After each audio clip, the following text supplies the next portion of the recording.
Շնորհակալություն, հարգելի նախագահություն, հարգելի պատգամավորներ, հարգելի գործընկերներ, ներկաներ, լսելով հարց ու պատասխանի ընթացքում հնչած հարցերը եւ ըստ էության նաեւ նախապատրաստված լինելով նման ձևաչափով քննարկմանը, ձեր թույլտվությամբ ես կներկայացնեմ այն ինչ կատարվել է մինչեւ չեմ անդրադառնա նրան, ինչ կատարվել է մինչև 2022 թվականը, վստահ եմ ինձնից լավ եք տիրապետում ամեն ինչին։ Ես կանդրադառնամ, թե ինչ է արել դատախազությունը 2022 թվականի սեպտեմբերից մինչ օրս եւ մի շարք լիազորություններ ունի դատախազությունը, գիտեք, ինչպես մեղադրանքում դատարանի պաշտպանությունը, այնպես էլ պետական շահերի պաշտպանությունը, այնպես էլ դատախազն ունի բացառիկ լիազորություններ վերացնելու միջդատական վարույթի ընթացքում կայացված որոշումները։ Ձեր թույլտվությամբ ես կանդրադառնամ դրանց եւ հետո հարց ու պատասխանի ձևաչափով արդեն նաեւ կխոսենք քննության ուղղության եւ վեկտորի մասին, որի վերաբերյալ հարց արդեն հնչեց։ Նախ հիշեցնեմ, որ Սահմանադրական դատարանի 2021 թվականի մարտի 26-ի որոշմամբ քրեական օրենսգրքի 300 պրիմ հոդվածը, դա սահմանադրական կարգը տապալելն էր, ճանաչվեց Սահմանադրության 78 եւ 79 հոդվածներին հակասող եւ անվավեր։ Սահմանադրական դատարանի որոշման հիման վրա առաջին ատյանի դատարանը 2021 թվականի ապրիլի 6-ին մեղադրյալներ Ռոբերտ Քոչարյանի, Սեյրան Օհանյանի եւ Յուրի Խաչատուրովի նկատմամբ նախկին քրեական օրենսգրքի 300 պրիմ հոդվածի առաջին մասով եւ Արմեն Գևորգյանի նկատմամբ նույն հոդվածի օժանդակության մասով քրեական հետապնդումը դադարեցրեց։ Դատարանը փաստեց, որ հանցագործության դեպքը բացակայում է եւ այդ մասով գործի վարույթը ենթակա է կարճման։ Վերոնշյալ որոշման դեմ բոլոր կողմերը ներկայացրեցին վերաքննիչ բողոք։ Վերաքննիչ բողոքները մերժվեցին, առաջին ատյանի դատարանի դատական ակտը մնաց անփոփոխ։ Վերաքննիչ դատարանի որոշման դեմ վճռաբեկ բողոք ներկայացրեց արդեն գլխավոր դատախազը, խնդրելով բեկ անել ստորադաս դատարանների դատական ակտերը եւ գործն ուղարկել նոր քննության։ Վճռաբեկ դատարանի 2022 թվականի մարտի 18-ի որոշմամբ գլխավոր դատախազի բողոքն ընդունվեց վարույթ։ Վճռաբեկ դատարանը 2024 թվականի հունվարի 19-ի որոշմամբ որոշեց, որ պետք է դիմի Սահմանադրական դատարան նախկին քրեական դատավարության օրենսգրքի մի շարք հոդվածների, դրանք դատավարական հոդվածներ են, ձեր ժամանակը դրա վրա չծախսեմ, այդ հոդվածների սահմանադրականությունը որոշելու նպատակով, որովհետև այդ հոդվածների վերաբերյալ Սահմանադրական դատարանի դիրքորոշումը վճռաբեկ դատարանի համար կարևոր էր գլխավոր դատախազի բողոքին անդրադառնալու համար։ Սահմանադրական դատարանի 2024 թվականի հուլիսի 22-ի որոշմամբ նախկին քրեական դատավարության օրենսգրքի 309 պրիմ հոդվածի 3-րդ մասը ճանաչվեց Սահմանադրությանը համապատասխանող այն մեկնաբանությամբ, որ մեղադրողը կարող է մինչև դատարանի խորհրդակցական սենյակ հեռանալը փոխել ամբաստանյալին առաջադրված մեղադրանքը։ Նրան մեղսագրվող արարքի իրավական որակումը, ամբաստանյալի արարքում քրեական օրենքով նախատեսված այլ արարքի հատկանիշների առկայության պարագայում, անկախ դատական քննության ընթացքում ապացույցների հետազոտումից։ Եթե ավելի պարզ լեզվով ասեմ ինչ է տեղի ունեցել, նախկին հոդվածի վերաբերյալ, երբ Սահմանադրական դատարանը հակասահմանադրականության վերաբերյալ որոշում կայացրեց,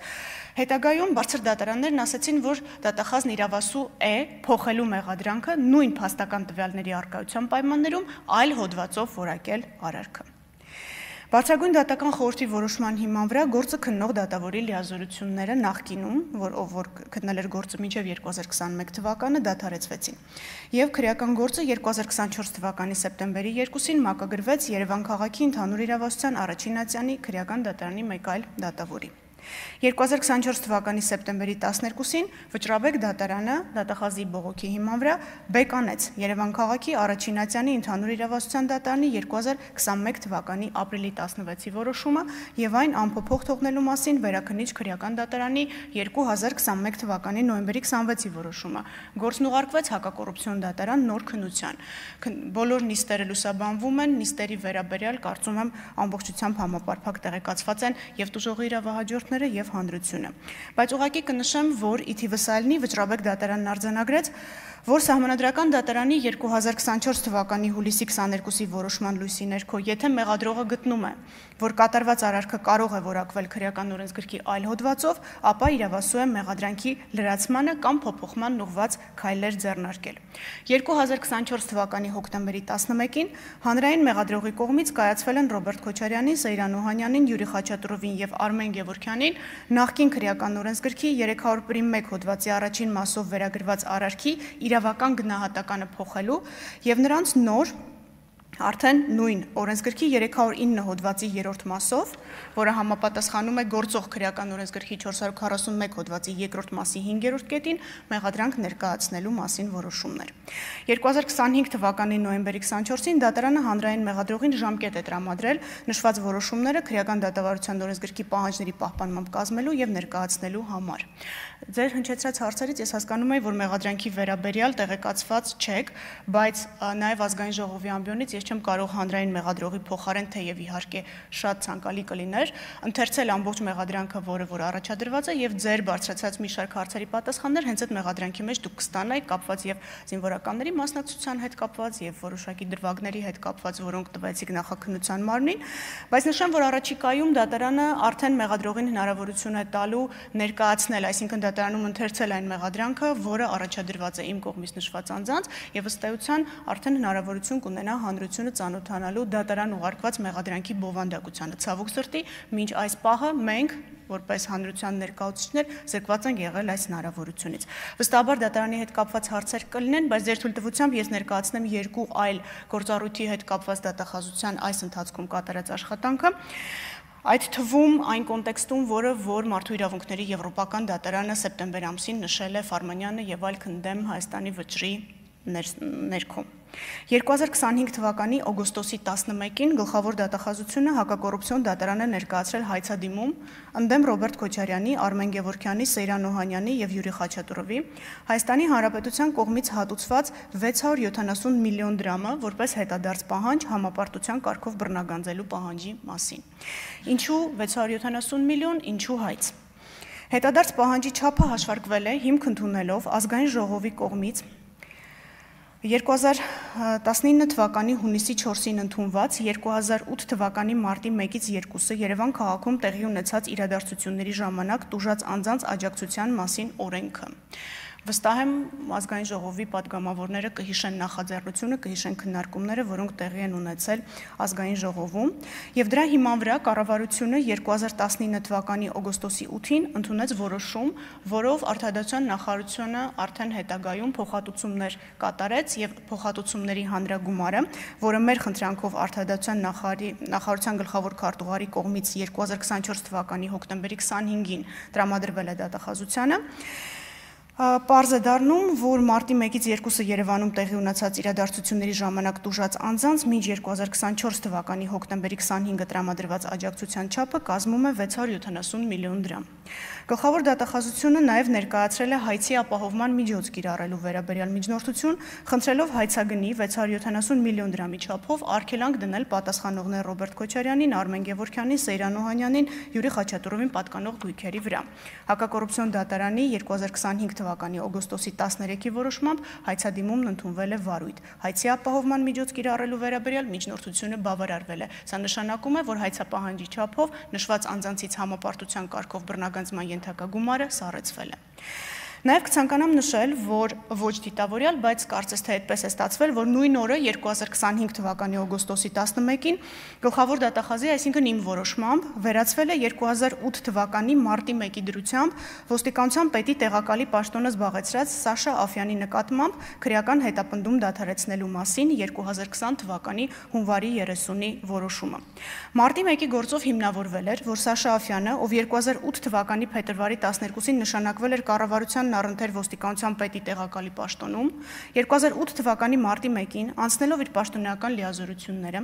այլ անձանց հետ հանցակցությամբ կազմակերպել է ոստիկանության տարբեր ստորաբաժանումների կողմից բռնության եւ հատուկ միջոցների գործադրմամբ զուգորդված Երևան քաղաքի Ազատության հրապարակում նստացույց անող խաղաղ ցուցարարներին ցրելու,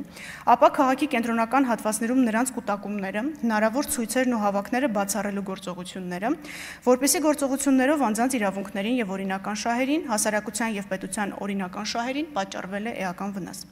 Գլխավոր դատախազի որոշմամբ արձանագրվել է, որ ոստիկանության պետ Հայկ Հարությունյանը 2008 թվականի փետրվարի 29-ի երեկոյան հրավիրել է խորհրդակցություն, որի ընթացքում ստորաբաժանումների ղեկավարներին հրամայել է ցրել Երևան քաղաքի Ազատության հրապարակում գտնվող խաղաղ ցուցարարներին եւ արգելել հիշյալ հրապարակում հավաքների անցկացումը։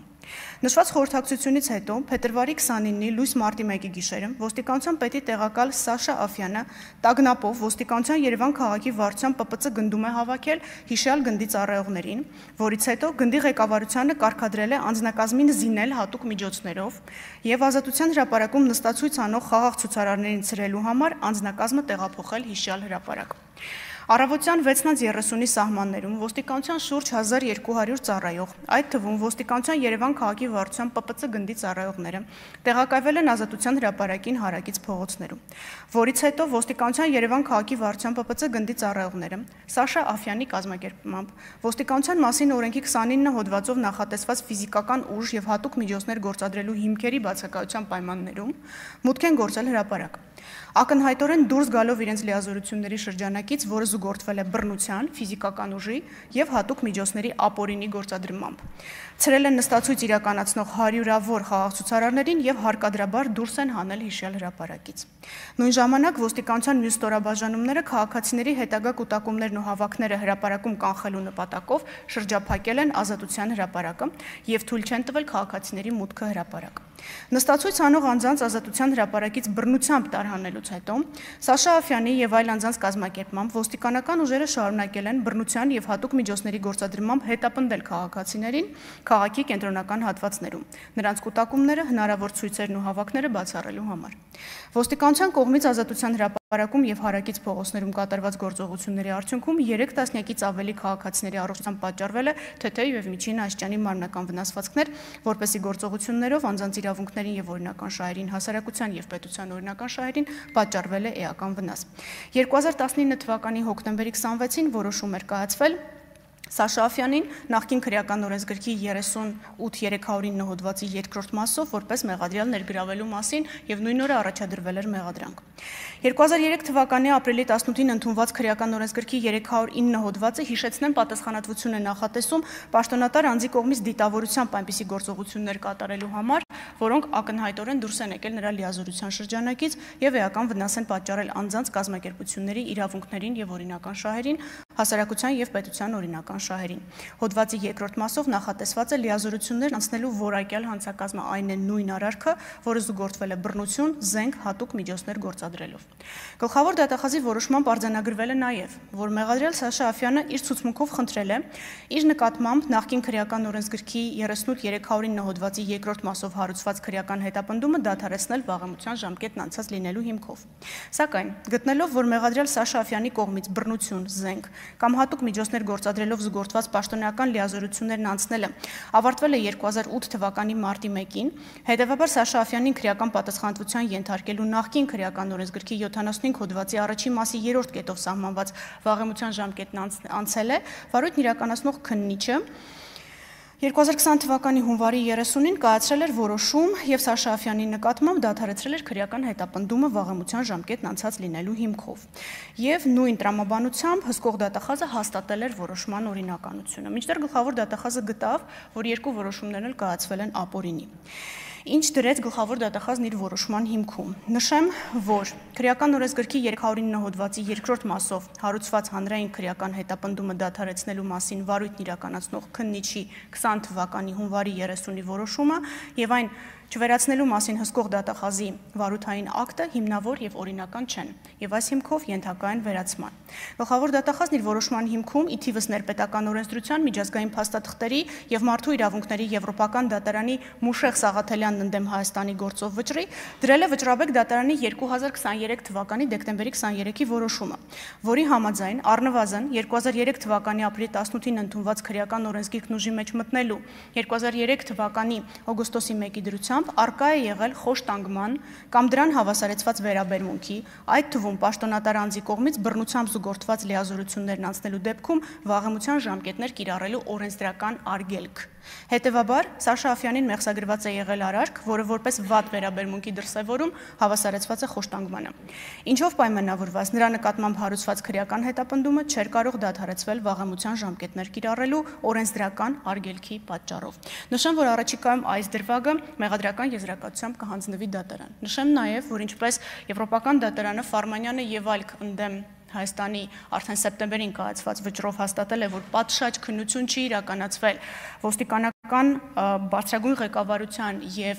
այն անձանց վերաբերյալ, ովքեր հատուկ միջոցներ գործադրելու հանձնարարություն են տվել կամ չեն պատրաստել այդ թվում երիտասարդ զինծառայողներին, քանի որ բանակի մասնակցության փաստի վերաբերյալ էլ կան տվյալներ, այս անձանց մասով քննությունը չի իրականացվել պատշաճ եւ պետք է քննության ուղղությունն այս առումով փոխվի։